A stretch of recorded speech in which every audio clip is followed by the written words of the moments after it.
You're listening to the Classic Gamers Guild podcast.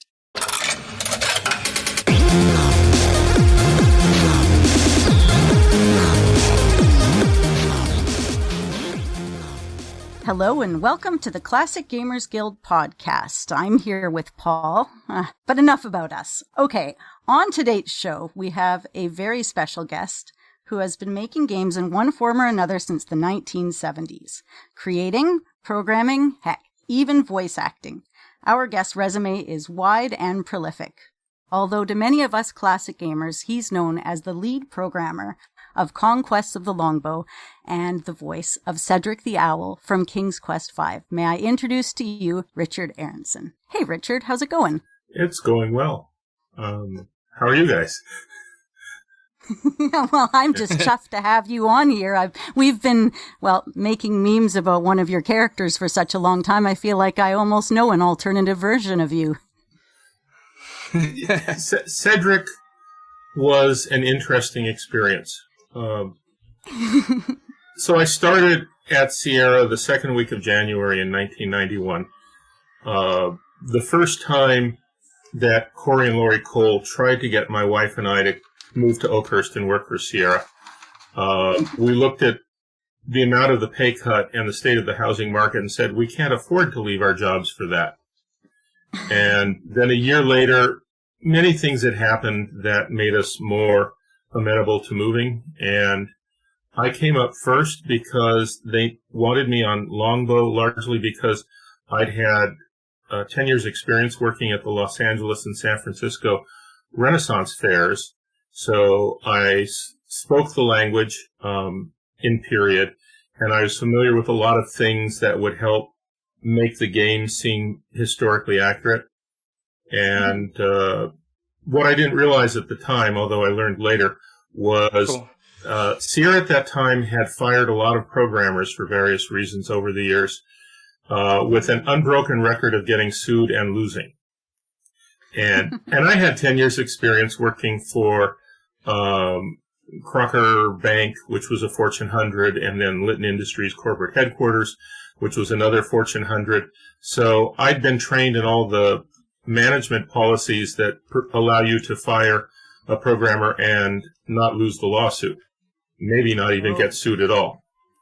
Oh, man. Life would have been much easier if they told me this, because it took me several months to realize that almost nobody on my team of programmers was as good as I'd been told they were. And nonetheless, I started at Sierra the second week of January, and before the end of the week had come by, I learned that our game was drastically over-designed on the art side. We only had budget for 900 animation loops, and no one was actually counting the animation loops called for by the storyboard. So, of course, as a programmer who'd been working in worldwide email before there was an internet and business applications, I knew nothing about counting animation loops. But I had to, so I started doing that. And it turned out we were calling for about 1,450 animation loops, which meant we weren't going to ship this year. So that was an issue. And while that was going on, one day, Roberta Williams walked into my cubicle, or sort of cubicle, and said, "Hi, I'm Roberta Williams, and we hear that you're an actor." And I said, "Well, yeah, I've done a lot of acting." And she said, "We've tried auditioning everybody in Oakhurst, everyone at the company, and every actor in Fresno for the role of Cedric, and without success.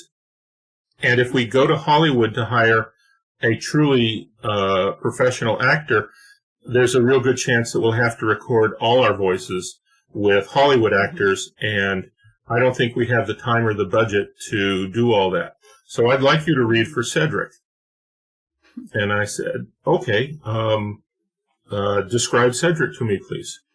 So she said, "Cedric is an extremely smart 5-year-old boy who isn't always right, but he thinks he's always right." Okay? Yep. And he's an owl. And I said, "You know that the BBC and their world-famous radiophonics lab has just released one of the Chronicles of Narnia with talking owls that had hundreds of thousands of dollars of technology behind them. And you expect me to compete with my voice? And she said, yes, please. Absolutely. Okay. So I gave her some samples, and we worked on it for about an hour and a half. And she gave me really good feedback. She knew absolutely everything about why she wanted Cedric in the game and what Cedric's role was to be. And as a voice actor, I have never had a better director. I'm sorry, she was terrific. I love it. Even though I didn't like doing Cedric because, so I combined Cedric with a faint English accent because I'm good at it and I was working on Longbow anyway. But it seems to me that if you're hitting an American audience and you stick a faint English accent on anything magical, it works. You know? And yeah, that's for true. Totally. And so I gave a mild English accent. I had to do it all in falsetto. And I normally sing second bass. I am not a soprano. Mm-hmm. But that was it. And she said, how much can you give us? And I said, how much do you need? And then I got to see the script, which was the third or fourth biggest part in King's Quest V by the number of lines. Oh, for sure. And I realized, because I wound up counting all the lines on every script because I'm that kind of numbers guy. And Cedric was going to eat up a lot of time. And, you know, I estimated about 60 hours. And I said, I can't do Cedric straight through. I will kill my falsetto, and then the last part of the recordings will not sound right because my falsetto will be dead. And I said, I think I can give you 4 hours a day for 3 weeks instead of a week and a half full time. And I got no pushback on that, which I really appreciated because it did kill my falsetto. And I can tell by listening to the role what day of the week it was that I was playing Cedric by how solid the falsetto is. The accent was pretty solid, but by the end of the week, I needed the weekend to have no more falsetto to let my voice recover. So Mondays were always the best recordings. And so I wound up going into the recording booth, and that's where I met Josh Mandel. And most of our lines were done with both of us in the booth, and we had some fun with it. Of course, most of the lines were mine, because Josh had already recorded Graham. Okay. But Roberta thought it would be good for the spontaneity to have us do the lines over again with us in the same room and let us both respond to each other. And occasionally we were doing things to try and get the other one to break character. You know, things actors do to have fun, because how often can you say, "Ooh, that looks dangerous, Graham," without getting bored to tears? Okay. Oh, that was awesome. Yeah. So the other thing I did, when my wife and I had lived in Los Angeles, we belonged to the Animation Society, and I went to all of their meetings where voice actors were talking, and one with Bill Scott, who did all the hero voices for J. Ward Enterprises, you know, Rocky and Bullwinkle, and I did all of his voices. I just did all of them, except for Super Chicken, because I didn't realize he was the voice of Super Chicken.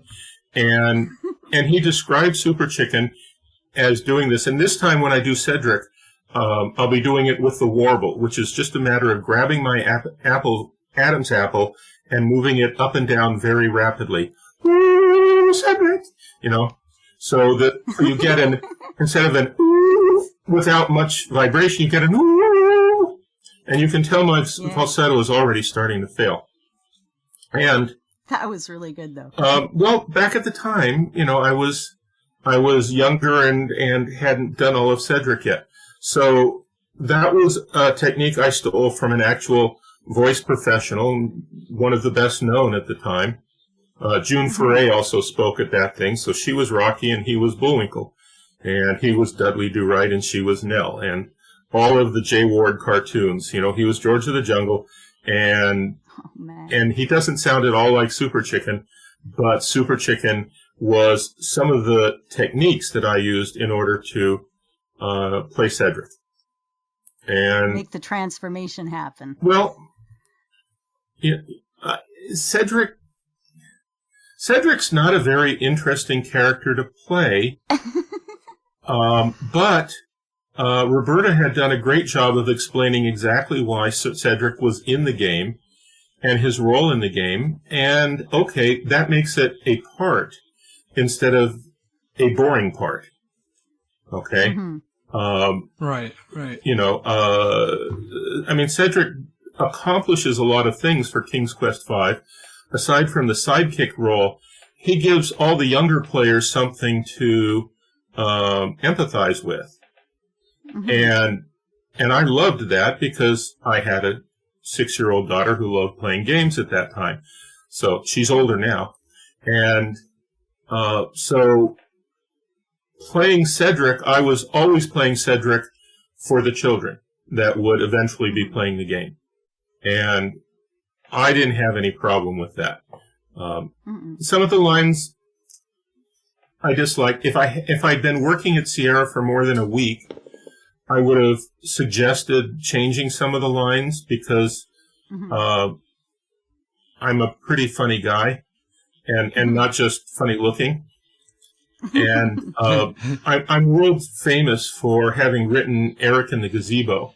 Probably more famous. I was totally going to bring that up. Yes. Well, I wrote a play that we performed at the Renaissance Fair. It was a 3-actor comedy version of Macbeth. And, so jokes and all this stuff. But I was afraid to do so with Roberta because I did not know at the time just how collaborative Sierra was. I didn't feel that I should be making suggestions to the best-selling computer game designer in the world on my first computer game. Fair enough. So I chose not to. I don't think I would have made it much better, but I think I might have made it a little bit better. In all the other voice work I did at Sierra, I made suggestions and almost all of them were gratefully accepted. So that was most of my first month at Sierra. Half of the time I was doing one thing that I didn't think I was hired for, and the other half I was doing something else that I didn't think I was hired for. What about your work on EcoQuest? You did some work on that, I guess, shortly after? Yes. I was friendly with Gano. Yeah. And EcoQuest is how we pronounced it at the time. And it was a children's educational game to further good ecological habits. Call it a really early climate change game. And after Cedric, I just put down a pretty hard and fast rule because I didn't have the highest opinion of some of the other voice actors at Sierra. And I knew that any part I really wanted and read for, I'd probably get. And I'd done other voice acting that I thought was more important. And I wanted to let other people have their chance in the behind the mic. And to a lesser extent, it's also that I didn't want people to be mad at me because I was stealing the roles that they wanted. I have a very twisted childhood with much bullying. And I just, so I didn't want to step in and have people hate me more than they were already going to because I was stealing their parts. So I told the other people, I'm not going to read for a part unless you think you absolutely have to have me. Because at the time, most of the people actually didn't mind Cedric. And most of the Sierra people. Well, okay. Cedric became increasingly annoying over the years because every tour that we did, when the tour hit the sound booth, which was way too large for the tour size, so the tourists are stretching out into the hallway, and they always played Cedric because the kids always loved Cedric. And when you're working across the room on Quest for Glory 1 VGA, and you're hearing Cedric that often, you quickly lose your taste for Cedric. You know, says Cedric himself. Says Cedric himself. But at the time, I think enough people knew that if someone didn't nail Cedric, that we would have to go to Hollywood, and everyone's voice work stood at risk of being thrown out, and it would have blown a budget as well as blown a schedule, and there's profit sharing, and, you know, everyone knew that someone doing Cedric was good for the company.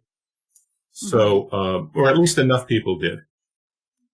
And so anyway, Gano asked me to read for the shaman in EcoQuest. The shaman has only like 4 to 6 lines, but the last lines are the end of the game, the ocean is clean. They have to absolutely fill the player with all the reward and joy that you can. And it's a hard role to do. So I'm discussing it with Gano, and she says, we don't really know how to play the shaman. And I thought about it for a little while, and I said, well, to me, the most joyous of all the English accents is Jamaican. And she said, yeah, that sounds right. And like I said, I've been studying voice acting since a small child. And I said, I don't really have a Jamaican, but give me an hour or so and I'll come up with one. And, I mean, it's just a different British accent. Just because I hadn't done one doesn't mean I didn't have the ear for it. I'm very much auditory sensitive. I've been music director on several games and voice director on some huge voice games. The 2 games based on World Series of Poker, they had up to 9,000 lines in them. And most of the lines were not read by professional actors. They were read by professional poker players who we were licensing their likeness and their voice. So I wrote almost all of the lines, and I had to edit them and fit them together. And, you know, but I'm really good with sound. I'm an auditory. I learned by listening well. So I came up with the shaman, and he only has 6 lines, so he was easy. And since I'd already, you know, since I thought they were really happy with the shaman, which I believe they were, I said, all right, are there any other roles that you're having trouble with? And they talked, well, we're not really thrilled with what we've heard so far for the great senator. And I said, well, to me, any crab that's a great senator has to be voiced like Huey Long meets Foghorn Leghorn. Obviously, yeah. And first thing that came to mind. So I did that one for them as well. But cool. But it, you know, they asked me. I didn't audition for any of those parts. And another one that I was asked to do was Ramses Najir.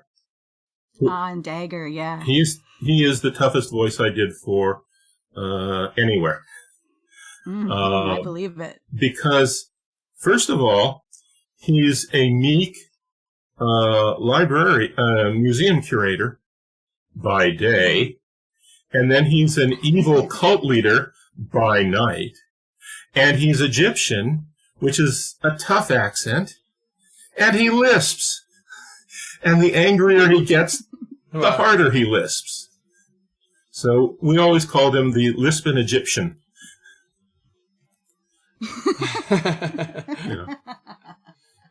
Oh, that's great. And I also did Laura's father, but I never got credit for it. Interesting. Really? I didn't know that. He only had about 6 to 8 lines. And he's right in my wheelhouse. Okay. When I was doing Cedric, the recording engineers, Mark Siebert and Rick Spurgeon, they started calling me One Take Aronson because I'd done this before, and about 80% of my lines I was able to get done in one take. But, you know, Gary Owens was 100% of his lines. So, Oh, man. So a voice that is a deep bass voice with a southern accent, that's trivial for me. Okay, that's no problem. Nothing like Ramsey's.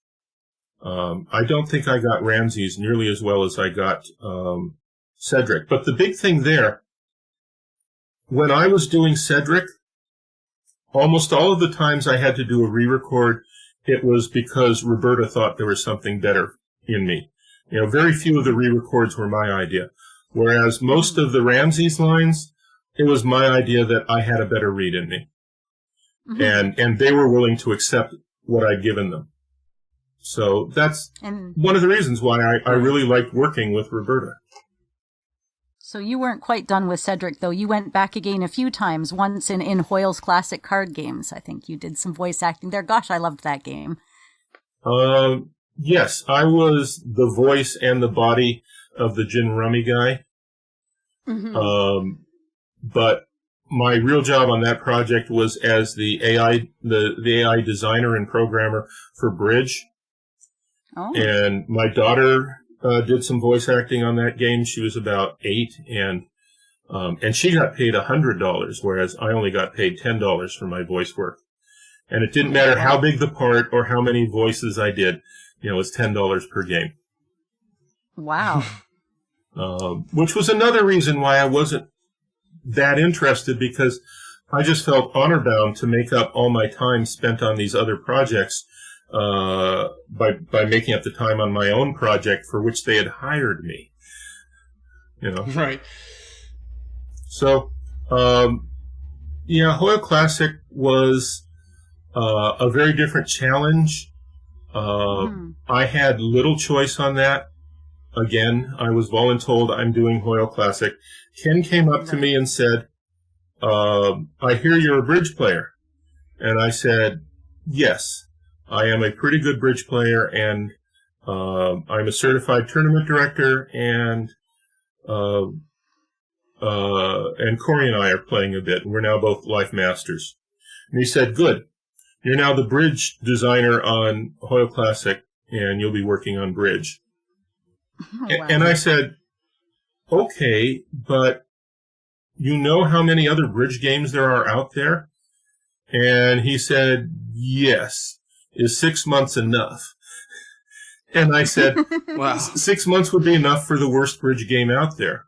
I think I need at least a year. And he said, wow. We'll give you 9 months. And, okay,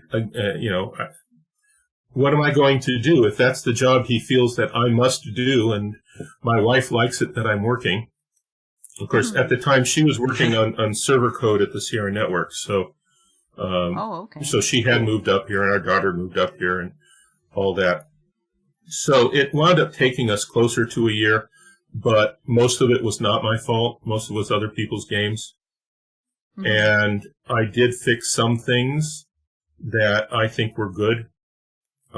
One can easily be described. If you've ever played Hoyle Bridge, you'll see that we have a very compact bidding box. And it is laid out with all the numbers from 1 to 7 on one side, and all the suits, clubs, diamonds, hearts, spades, and then no trump is a suit at Bridge, around the other side. So you have 35 squares. And when you or someone else makes a bid, it makes other bids illegal by the rules of Bridge. Okay? Right. You must make a bid that is higher than the highest previous bid. And every other bridge game in the world at that time had you click on a number like 1, and then click on the suit like hearts, and then click on confirm, and if you find out that 1 heart is illegal because someone else has bid 1 no trump, you have to start all over again. That's what I call user hostile.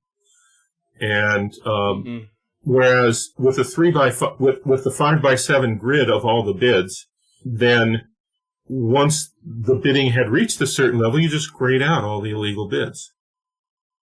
And you don't need to confirm. And it's 1 click or 1 click and confirm, and you make that a game option. Right. And most, but not all of the big bridge games today use that.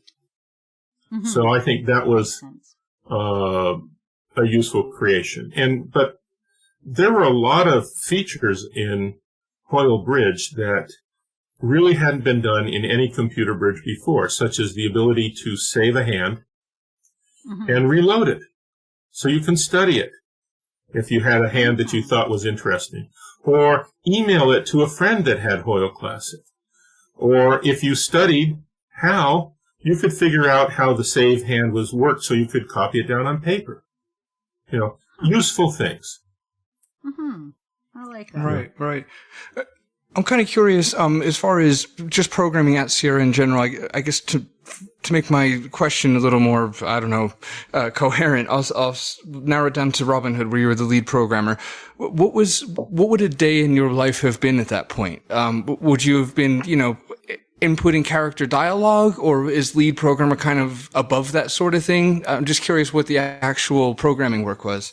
Well, this goes back to my philosophy as a lead programmer, which I developed at other places.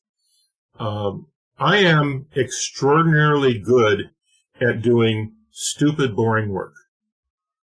And I don't know why. I just look at it as a task that needs to be done, and I know I will do it pretty well. And if my team sees that I am taking the most awful, most boring tasks onto myself, they grumble less when I give them another task that isn't that interesting. And so as a management style, I always took the worst things onto myself in every game that I had some kind of supervisory control over what went on in the game. So with Longbow, yes, I took a lot of the stupid tasks, like counting all the animation loops called for by the storyboards. It really should have been done by the producer or the lead artist. I noticed that neither the producer nor the lead artist made another game at Sierra again after Longbow. So I think my flexibility was helpful. A lot of it depends on where we were in the development process. My first 6 months at Sierra, the phrase I used most often was, if we had more design, we could work more effectively. Because Christy had taken a Babylon 5 contract script and wrote a great script for them, but that was right when we needed her to be turning over design to us. So we did as much as we could, because I didn't feel I was hired to design the game, but just solving the problem of getting art under control. The solution we used was to reuse areas or rooms. So instead of going to original locations, Robin Hood went to the Fens more than once and went to Nottingham more than once, and that kind of thing. And we worked on giving Robin Hood disguises so that he could go back to these places and not be recognized. So there's a lot of work on that. I spent like 3 weeks bug-proofing the design once the design was finalized, and I found a fatal bug, and I'm proud of that because it could have shipped with that fatal bug. On day 3, originally, Robin Hood doesn't have to save Maid Marian. And if he doesn't save Maid Marian, on day 7, it never ends. Because Maid Marian was essential to further the plot. Okay, so, and it was a relatively easy fix. I think I came up with it, but Christy was amenable. When Robin Hood sees Marian cut down, he makes a noise, and then the sheriff's men cut him down too. So the fatal is on day 3, not on day 7. And you don't have to go back very far in order to fix it. And I'd heard that a lot of Sierra games had those kinds of fatals, and we were trying to prevent them from happening, which is why I thought I had to play everything in the game to make sure that there were none of those start over again fatals that I could spot. So that was like 3 weeks. there were weekly chores. Every week I had to attend the lead programmers meeting. Every week I had to discuss that meeting with the others. I had to supervise the programmers that weren't doing quite as well as I thought they should be. I had a very interesting, very tedious week working on the waterfall. If you remember the waterfall where Robin Hood and Maid Marian are behind it, you have really nice water. And beautiful. And that was Ken Nishaway coming up to me and saying, I have an idea on how to make actual realistic appearing water in the game for the first time, involving a palette that has 192 blues in it. But I don't know how to program it because we're going to need a lot of changing in the colors in the water. And I said, okay, that sounds like the kind of thing I was hired to solve. I don't consider myself a great programmer, but I am a great problem solver. And so we spent 3 weeks adjusting all of the blues. And Robin Hood and Maid Marian, since they appeared in so many locations, they were in what we called the base palette, 64 colors that were available in every single room of the game. And then each other room had different 192 colors to make it more customizable, look better.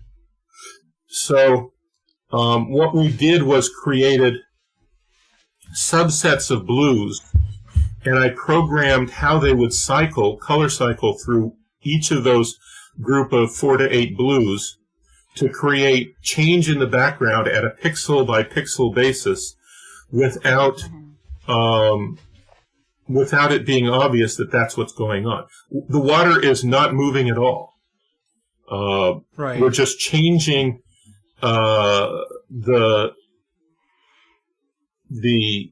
cycles so that it looked like one drop of water was falling by making sure that there was a color to use, and then Ken had to draw them in many different locations.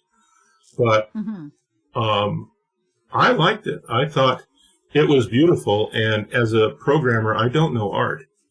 I'm the anti-artist, but if I think something's beautiful, it probably is. Like Coco, the Pixar movie Coco, just gorgeous.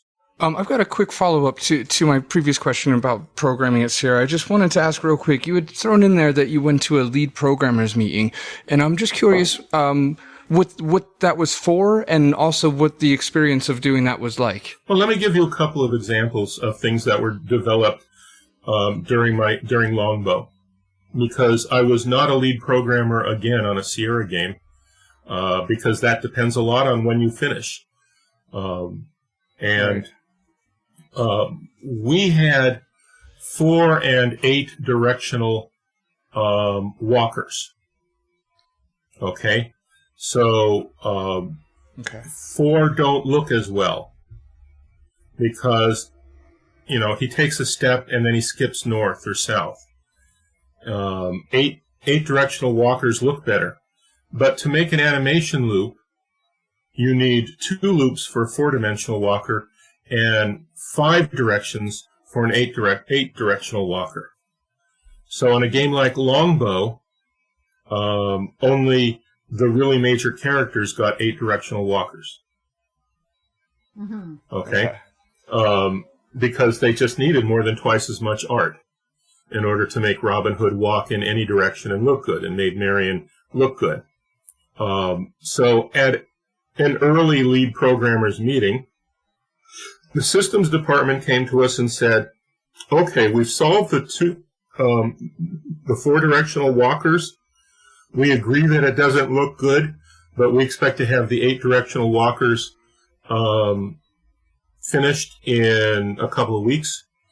And so here's where you find the code, and here's how it works, and questions and back and forth, because almost every game at that time was going to be using walkers for the main player character that we called Ego, but in whatever game he's in, he could be Robin Hood, he could be Graham, whoever. Same with talkers. The games that were going to have voice acting needed talkers. And so he told us how the talkers worked. I actually gave them a lot of good feedback. As I recall, it was Larry Scott at the time who was delivering this stuff to us. But I just spent all this time in the booth actually voice acting. So I had some new ideas for features that would make it superior to the listening audience. But other people had other ideas as well, and that's kind of how the systems group collaborated with the applications group. We were game programmers, we made the games, and the systems programmers made the features that allowed us to build the games. So that was a major feature of every lead programmers meeting. We always discussed the status of where we were on the game.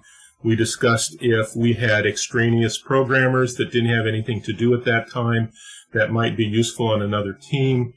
It took me a while to figure out that when nobody wanted any of my not much to do programmers, that maybe they weren't as good as I'd been told. Yeah, a lot of them got fired off my team. And oh man. Yeah, I didn't want to get hired as the hatchet man.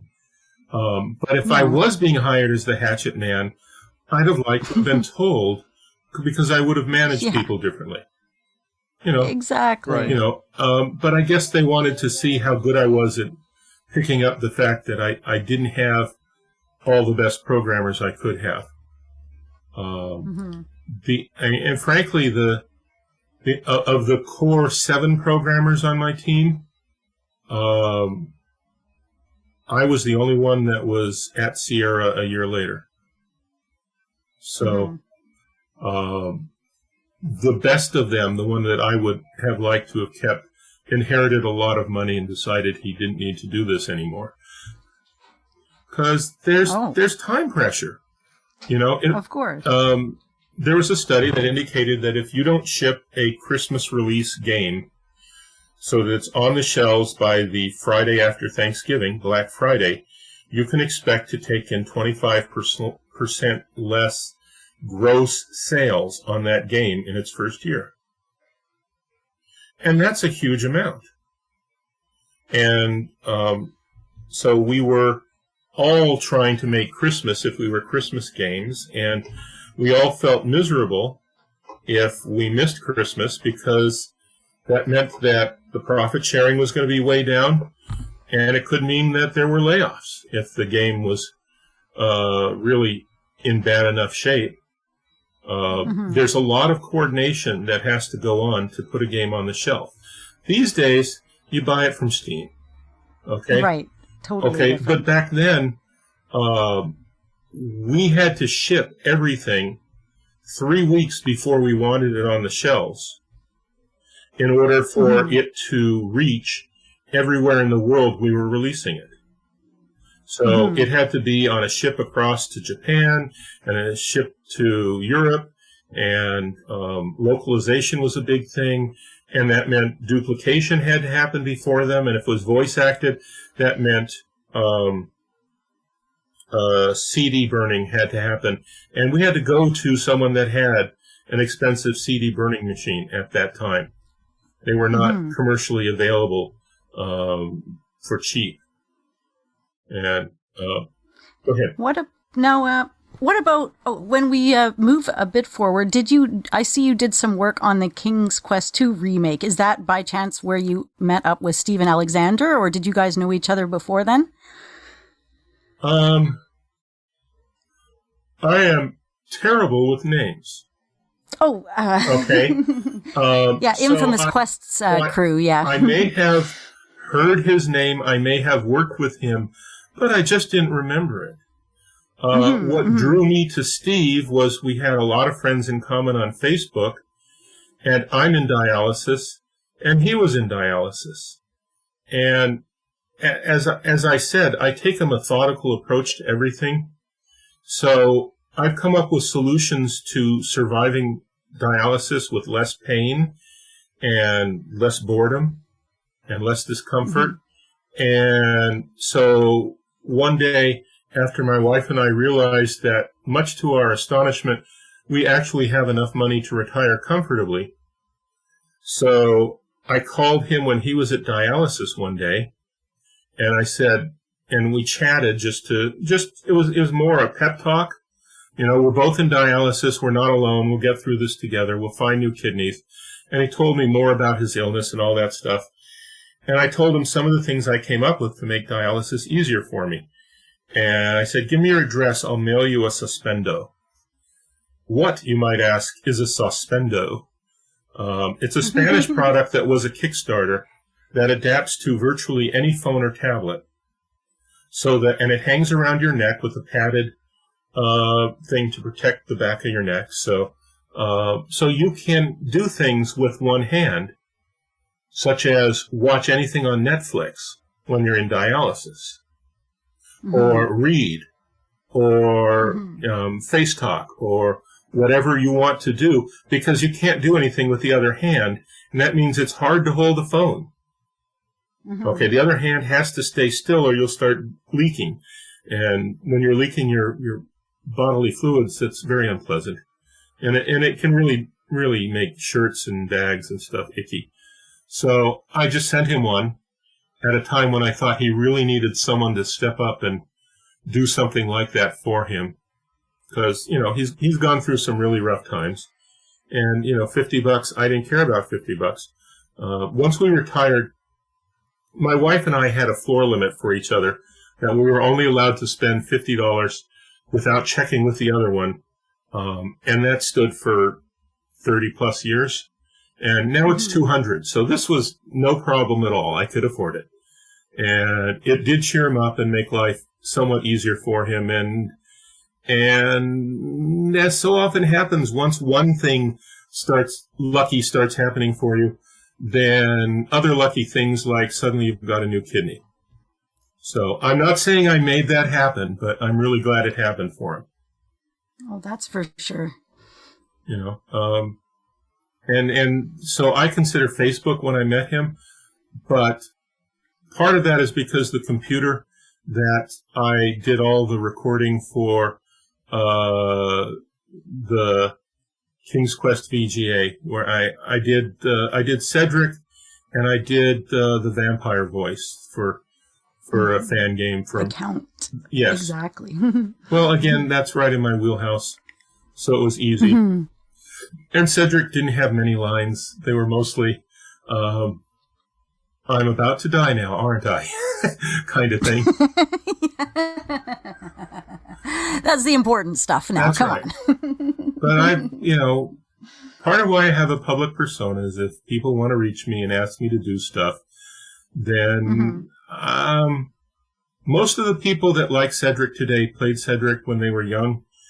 And if I can restore some nostalgia, especially during a pandemic, and make people feel better about things by doing a part that I can't do well anymore, then that's great, you know? And, you know, if I'd been better as a businessman, and then I would have signed up for every voice Sierra had.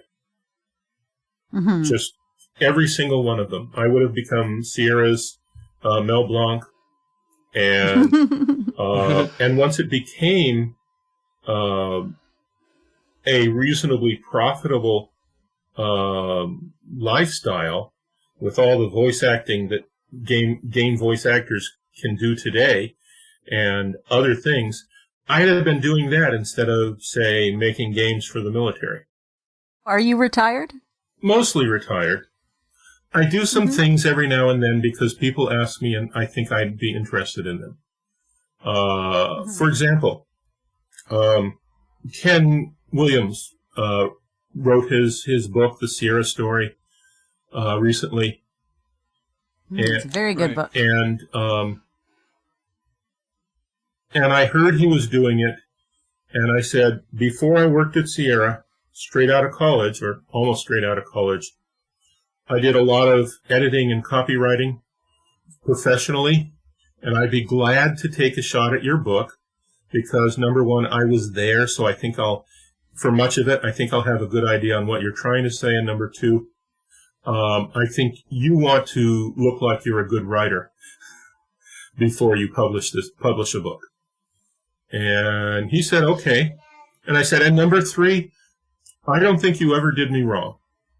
And I know there's former Sierra employees that don't think that way, but I have gratitude to you on balance, so I will be glad to donate my time to editing the book for you. And he said, that's very generous of you. And then he sent me a $500 Amazon check when it was all done anyway. But, so I got to read the book early and got to make a lot of common grammatical changes. Roberta was the writer, and she was already working on her own book and her plans for the game. They were thinking about the game for a while beforehand. So I was happy to do that, and there's now a fan game called Old Cedric that I still need to finish my lines for, because it's hard for me, but I've been voicing Old Cedric, and Josh voiced Old Graham, and for the game. And so that'll be coming out if you are interested in it. So I'll do things if people ask me to do them. I did a lot of stuff for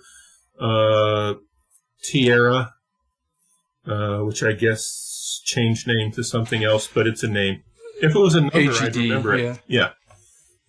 AGD. Yeah. Well, I have a national title at Bridge that I earned with Corey Cole, and that means I'm great at numbers. Names?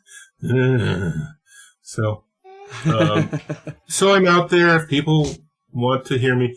If any parents, and I've had many parents reach out to me because they're scared that their kids want to make games for a living and that they can't possibly survive on that kind of dream. And so I talk to the kids and I make it clear what they need to do to succeed in many of the jobs in the game industry, because the only way to get hired as a designer is to already be accomplished as a writer. Or be Roberta back in the 70s. Mm-hmm. Right. Well, I didn't get hired as a designer, but Christie had me design all of the Nottingham Street Fair because of all my Ren Fair experience, so I could make it realistic. And then I ran an online game on the Sierra Network with a role-playing system I designed myself, and Chris Williams showed up, and I didn't know it was Chris Williams. I just knew someone named Chris, and that was the first time that the Sierra Network players ever filled up the conference room to the point where some people couldn't get in. And Chris told Ken, hey, this game was cool. And so Ken said, fine, we'll have him go design role-playing games at the Sierra Network because we don't really have anyone over there that knows anything about role-playing games. And, but Sierra demanded you put in more and rewarded you for putting in more. And every time I volunteered to do something at Sierra, I think it worked out for me. The first programming I did, because I didn't know SCI, okay? No. The first programming I did, at the first lead programmers meeting I attended, all the lead programmers were grumbling because they'd taken away our printer. And they couldn't print things that needed to be shared and have them look well on the line printer downstairs. And I've been Mr. Printer. When there were no laser printers, I programmed the first laser printers and dot matrix printers and scanning logos so that they could print on emails. I knew everything about printers. So I wrote a little program that taught me the control codes that the printer needed. And then I wrote another program that translated text that we wrote in the word processor we used to code into something that would print cleanly on a page. And they liked that. And they were appreciative. And they knew that whatever else I was or wasn't, I could write a useful program that solved some of their problems. And I suppose I should have gone into systems programming, but I like making games. Well, exactly.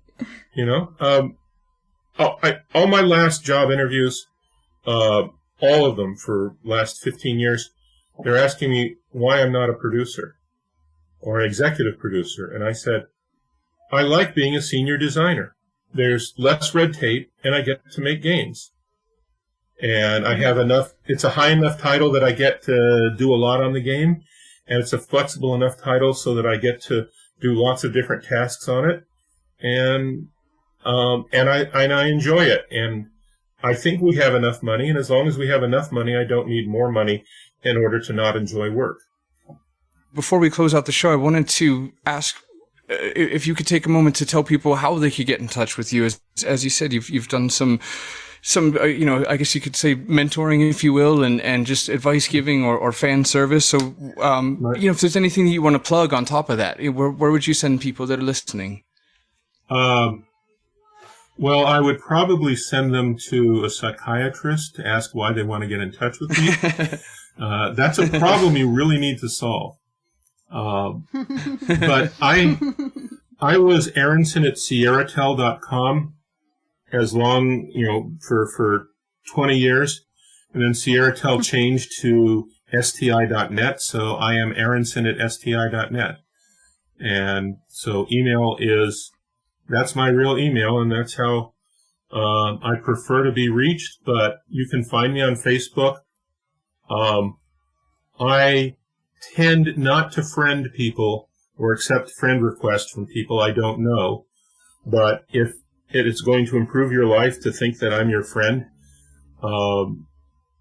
if you ask me to be your friend, put something down about why, you know, because I'm just blanket not accepting friend request unless there's something about them that reminds me why I should know you, because I'm terrible at names. And the average human being can only handle about 100 to 150 friends. That's just all our brains can handle. And I'm trying to juggle, 250 on Facebook, and there's others that aren't on Facebook, and it's very tiring. Yeah. So tell me why. I don't mind talking about my gaming experience. I don't mind giving people, from my perspective, accurate advice on what they really should be studying if they want to get into gaming. And I think there's many fine things to do in gaming, but the simplest advice I would give to everyone these days, make mods. Mm-hmm. Very straightforward. Mm-hmm. A whole lot of games come with the ability to make a mod, and you make a good mod, and that is your secret door to becoming a game designer, or at least will get you visible, highly visible to the company that made the game that you're modding. And great, make the mod. If it's good, when you apply for a job there, you mention the mod. And if it's not good, everyone thinks they can design a game. And that's why so many lead programmers and lead artists get to design one game, because they became important enough with their day job that management felt the cheapest way to stop them from doing this is to let them design a game and then keep them on as an employee, but don't ever let them design again unless the game is successful. Mm-hmm.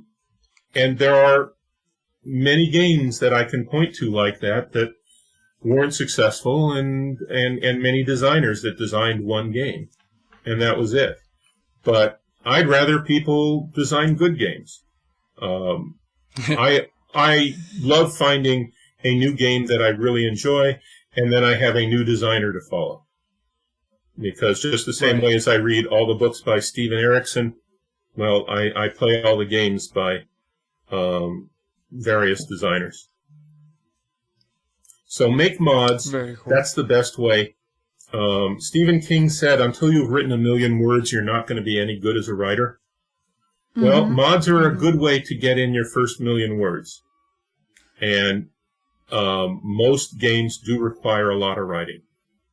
I put a novel or more of writing into all the games that I had a lead or senior designer title on. It's just a whole lot of writing. The World Series of Poker games, okay, almost all the writing was dialogue, but there's still a storyline. And,